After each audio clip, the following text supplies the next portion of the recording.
Çox qiymətli dərman, lakin bəzək bitkisi kimi tanınır.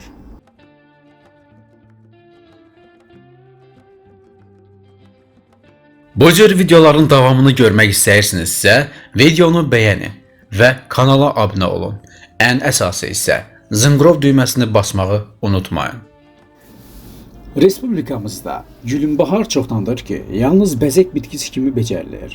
Onu Azərbaycanın hər yerində, xüsusən rayon mərkəzlərində, bağlarda, bağçalarda, həyətlərdə əkirlər. Gülünbahar bitkisi çox qiymətli dərman, boyaq və bəzək bitkisidir. Gülünbahardan müalicə məqsədləri üçün ilk dəfə qədim Yunanlılar istifadə edərək gec sağalan, uyuşmayan yaraların, qızdırma xəstəliklərinin, ekzema və civanların eləcə də bəd xəstəlik işlərinin sağalmasında istifadə etmişlər. 19-cu əsrin axırları, 20-ci əsrin əvvəllərində gülünbahar bitkisi alimlərin diqqətini özünə daha çox cəlb etmişdir. Biokimyaçı alimlər onun kimyəvi tərkibini tədqiq etməyə başlamışlar. Gülünbahar dərman bitkisi kimi xalq təbabətinə 12-ci əsrdən məlumdur. O zamanlar ondan tərlədici, dezinfeksiya edici, büzüşdürücü, irinləmə əleyhinə və s. kimi məqsədlər üçün geniş istifadə olunmuşdur. İbn Sina qeyd edir ki, gülünbahardan hazırlanmış cövhərdən tükün tökülməsində, sinir xəstəliklərində, zəhərli həşərat sancmalarına qarşı istifadə olunmuşdur. Gülünbahardan hazırlanan preparatlarla angina, stomatit, alveollar və s. kimi xəstəliklər müalicə edilir. Eyni zamanda gülünbahardan hazırlanan dərmanlarla mədə və 12 barmaq bağırsağın yaralarını, qastritin, uşaqlıq və sidik qanaxmalarında, qaraciyər və öd axan yollarının xəstəliklərində işlədilir. Bundan başqa, ondan hipertoniya xəstəliyi zamanı ürəyin ritmini tənzimləmək üçün istifadə olunur.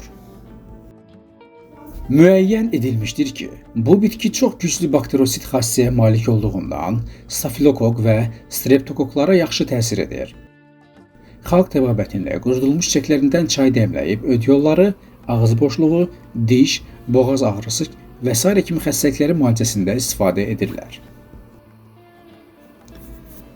Qurudulmuş çiçəkləri əvvəlcə xırdalayır, sonra kərə yağında məlhəm hazırlayaraq gec sağalan yaraların və eləcə də cibanın üstünə yaxırlar. Gülünbahar preparatları soyuq dəymələrdə, öd qovucu, böyrək və diatez əleyhinə də işlədilir. Gülünbahar cövhərindən ağız boşluğu soyuq dəymələrində, diş ətindən axan qalma kəsilməsində, qabar və ziyillərin, pigment ləkələrinin müalicəsində geniş istifadə olunur. Gülünbaharın gözəl görünüşü yeganə üstünlüyü deyil, onun faydalı xüsusiyyətləri də çoxdur. Belə ki, 20-dən çox çeşidinin olmasına baxmayaraq, xalq təbabətində və tibbdə ən çox 2 növ istifadə olunur. Gülünbahar bitkisinin çiçəkləri çiçəklənmə dövrünün ilkin mərhələsində daha çox müalicəvi əhəmiyyətə malik olurlar. Çiçəklər quru havada toplanır, qurutma bir neçə gün açıq havada və kölgədə aparılır. Dəyərli kimyaçı Professor İbrahim Saracoğlu öz araşdırmaları nəticəsində gülünbaharın bir çox xəstəliklərdə faydası olduğunu qeyd edib. Bunlar genital bölgə göbələyi, bağırsaq, mədə, ağız dil və ağciyər göbələkləri, mikrobik sarlığa, qaraciyər xəstəliyinə çox faydalıdır. Xatırladım ki, Türkiyədə bu bitki aynisafa və portağal nərgizi adlandırılır. İstifadə qaydası: bir stəkan qaynayan suyun üzərinə 1 çay qaşığı əlavə edin və 5 dəqiqə zəif odun üzərində qaynadın. İlıq olandan sonra süzüb için.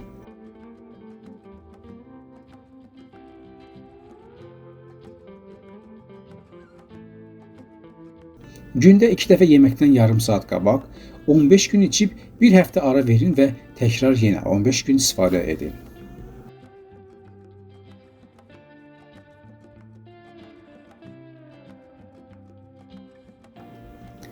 Onu da qeyd edim ki, yüksək qan təzyiqi və ürək xəstəliyi olan insanlar gülünbahar çiçəyinin dəmlənməsindən ehtiyatla istifadə etməlidir. Hamiləlik dövründə qadınlara və allergiyası olanlara qəbuldan imtina etmək məsləhətlidir. Xroniki xəstəliklər varsa, istifadə etməzdən əvvəl ailə həkimi ilə məsləhətləşmək lazımdır. Dəyərli izləyicilər, ana təbiətdə bitən hər gül, çiçək, ağac və meyvə min bir dərdin dərmanıdır. Dərman bizim ətrafımızda ola-ola, təəssüf ki, çox vaxt onu əczaxanalarda, apteklərdə axtararaq, bəzən bir bitki uzun illər kütləvi ölüm hallarına səbəb olmuş xəstəliyin çarəsi olur. Elə məhz buna görə də kainatın yaradıcısı olan uca Allahın bizlərə bəxş etdiyi bu gözəl təbiətdən faydalanmağa çalışın. Özünüzə yaxşı baxın. Növbəti videolarımızda görüşənədək Allah amanında.